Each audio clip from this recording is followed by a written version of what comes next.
Yeah, I still stuck in paper. You can call me up your razor. Next thing you know, I bring out two taser. I ain't changing no. My name is Smilez, also known as Samson. I'm 20 years old. I'm from Taleb, that's in Dublin. I'm originally from Angola. Yeah, growing up in Dublin anyways, it's rough a bit, like, you know what I mean? Because you come across like loads of families where it's drug related and stuff. So you see that growing up, but it's up to you to like choose your own path, you know what I mean?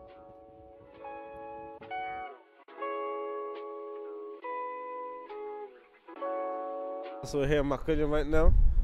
Obviously I grew up here in Michalina, I've been here over 10 years. But obviously it has its ups and downs, you know what I mean? But obviously growing up here in Michalina, I grew up here with all my mates, as you can see here, all the boys from Michalina. We're mates over 10 years. So obviously in this estate, there's a lot of people that don't really like are less fortunate than others, you know what I mean? They're not as wealthy as other people. No one's like ignorant to each other. All the next door neighbors, we all say hello to each other. We're all thankful for each other, you know what I mean? We all grew up here. I started getting into music when I was about 8 years old.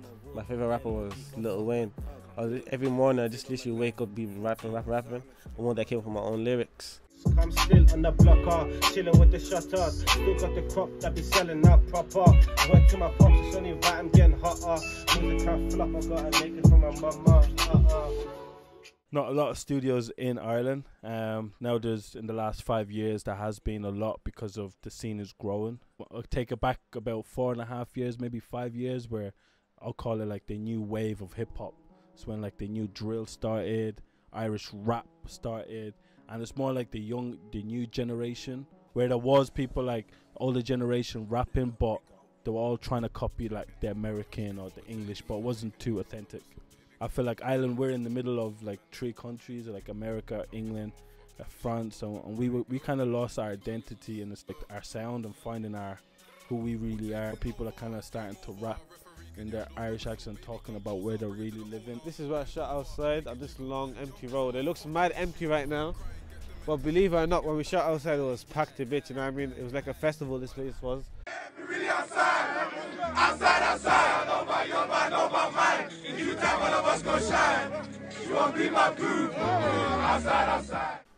I'd say my most important song would be Survivor's Guilt.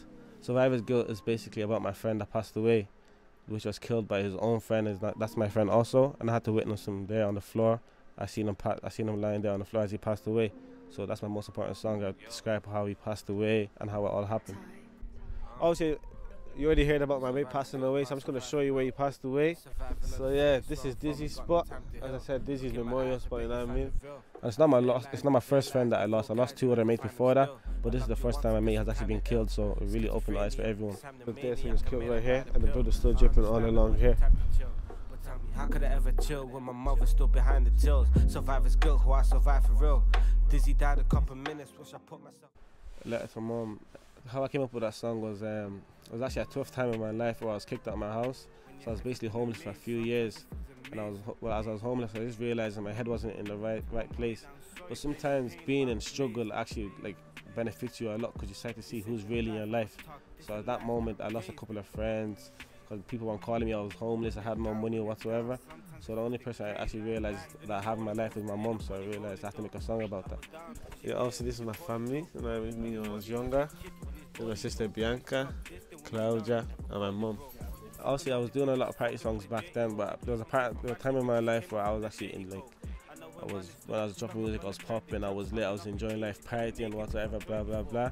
But also the time came when I got kicked out of my house, I was homeless, so that's why I had to speak by myself. I realized that life isn't always about partying and stuff. Life actually gets real. Like when you hit a certain age, you have to start getting serious with life, and that's what I actually experienced. So I'm telling my fans now, I actually have a story to tell. It's no more partying. But I also will be partying again. That's not.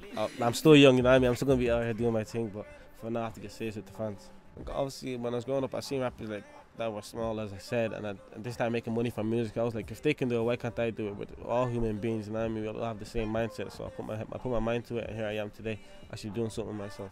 One thing I do want to say, you are gonna see a big change in me. I'm gonna uplift my music like you've never seen before. Literally, the message I want to send out there to the young fans is that be yourself.